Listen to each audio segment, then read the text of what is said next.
Pressure cooker মানেই pressure, সালামি এখন দিতে হয়।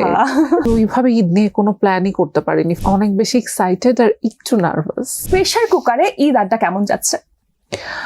অনেক প্রেসার। মানে প্রেসার কুকার মানেই প্রেসার। প্রেসার কুকারের কথা যেহেতু এসেছে, রান্না বান্না কি করা হয়? হ্যাঁ হ্যাঁ, কি রান্না করেন? আমি অনেক ভালো গরুর মাংস রান্না করতে পারি, অনেক ভালো রোস্ট কুক করতে পারি, অ্যান্ড আই থিঙ্ক আমি সব বাংলা খাবার রান্না করতে পারি। অ্যান্ড এর বাইরে I think I make the best noodles. Wow. তাহলে এবারের ঈদে কি গরুর মাংস রান্না করা হচ্ছে? হ্যাঁ, ঈদে তো আমি অলওয়েজ রোস্টটা রান্না করি, আমার বাবা অনেক পছন্দ করে আমার হাতেরটা, তো ওটা তো ডেফিনেটলি করা হবে। আর অন্য কিছু করা হবে কিনা জানি না। ঈদের কথাই যেহেতু আসছিল, ছোটবেলায় ঈদ কেমন কাটতো? আউটস্ট্যান্ডিং, অনেক মজার। কারণ আমার জয়েন্ট ফ্যামিলিতে বড় হওয়া, সো আমার ফ্যামিলিতে আমার চাচুরা, বাবা, আমরা সবাই অনেকগুলো কাজিন, আমরা প্রায় 10-12 জন কাজিন একসাথে বড় হওয়া।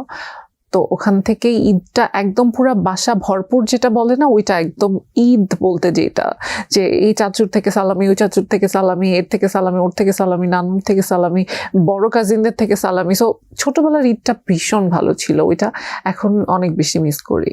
এখন কি হয় না, সালামি পাওয়া যাচ্ছে না? মানে সালামি এখন দিতে হয়, নেয়ার চেয়ে বেশি এখন দিতে হয়। বড় হওয়ার সাথে সাথে বোধহয় হ্যাঁ, এখন তো ছোট কাজিনের মানে নাম্বারটা অনেক বেড়ে গেছে, এন্ড দে আর লাইক আপু সালামি দাও। সো ফলের নির্যাস ও দুধের সমন্বয়ে পোলার টর্নেডো গ্রিন অ্যাপল আইসক্রিম, মন ভালো থাক। আগের রাত থেকে সালামি দেওয়া স্টার্ট হয়ে যায়। আচ্ছা, আর এছাড়া ঈদ নিয়ে আর কি কি ব্যস্ততা যাচ্ছে? ঈদকে ঘিরে না এবার আসলে আমি ওইভাবে টাইম পাইনি শপিং করার। প্রতিবার যেটা হয় যে অনেক শপিং করা, অ্যান্ড অনেক এখান থেকে এটা কিনবো, ওখান থেকে ওটা কিনবো, ওখান থেকে ওটা কিনবো।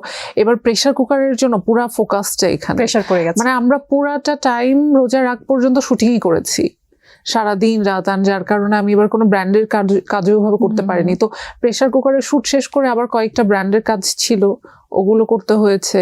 তারপরে মানে এবার না আসলে ওইভাবে ঈদ নিয়ে কোনো প্ল্যানই করতে পারিনি, ফ্যামিলিকে নিয়ে একদিন শপিংয়েও যেতে পারিনি, মানে ওটা হয়ে ওঠেনি। শপিং হয়নি একদমই না। মানে হয়তো আমি যেসব ডিজাইনারের সাথে কাজ করি তাদেরকে ফোন করে করে বলে দিয়েছি, যাবো এখান থেকে এই ড্রেসটা নিবো, ওই ড্রেসটা রেখে দিয়ে আমার জন্য, দ্যাটস অল। ওইভাবে যে বসে আরাম করে শপিং, ওইটা এবার একদমই ঈদে হয়নি। আর এইবারে পুরো প্ল্যানটাই প্রেসার কুকার নিয়ে। আর এর বাইরে ফ্যামিলি নিয়ে তো ফ্যামিলি টাইম তো আছেই।